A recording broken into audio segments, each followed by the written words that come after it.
I used to believe that sharing my dreams made them stronger, but I learned the hard way that sometimes talking too much is exactly what weakens them.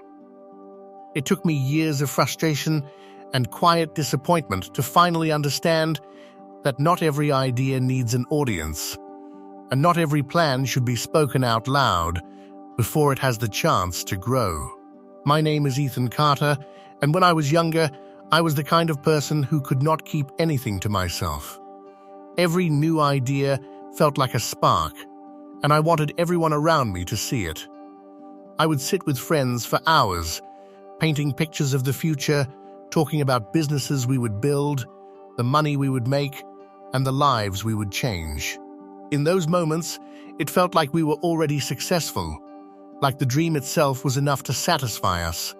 But over time, I started noticing a pattern that I could not ignore. Every time I shared a plan too early, something would go wrong. People would jump in with opinions, most of them coming from fear rather than experience. Some would question my abilities, others would warn me about risks, and a few would subtly discourage me without even realizing it. It felt like inviting a crowd into my mind, and suddenly I could not hear my own voice anymore.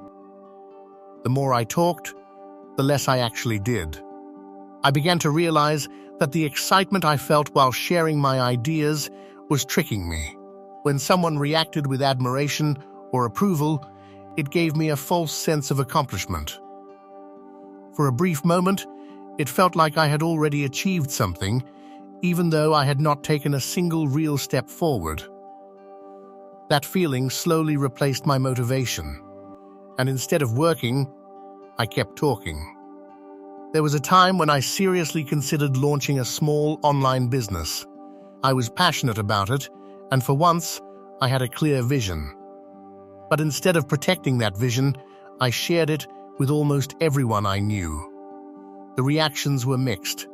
Some people laughed it off, others told me it was too risky, and a few suggested I should focus on something more stable. Their words stayed in my head longer than I expected, and little by little, my confidence started to fade. The turning point came when I decided to do something different. I stopped announcing my plans. I stopped looking for validation. Instead, I kept everything to myself and focused on the work. It felt uncomfortable at first, almost like I was hiding something important. But over time, it became empowering. Without the noise of outside opinions, I could finally think clearly and move forward without hesitation. I also learned that not everyone who smiles at you wants to see you succeed.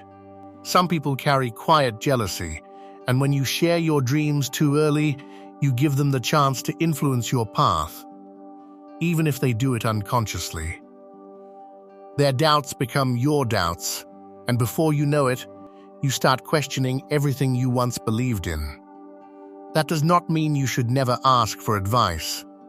It just means you have to be careful about who you trust. I found a small circle of people who genuinely supported me. People who either had experience or believed in my ability to figure things out. Their guidance was different because it was constructive, not limiting. As I continued working quietly, something changed.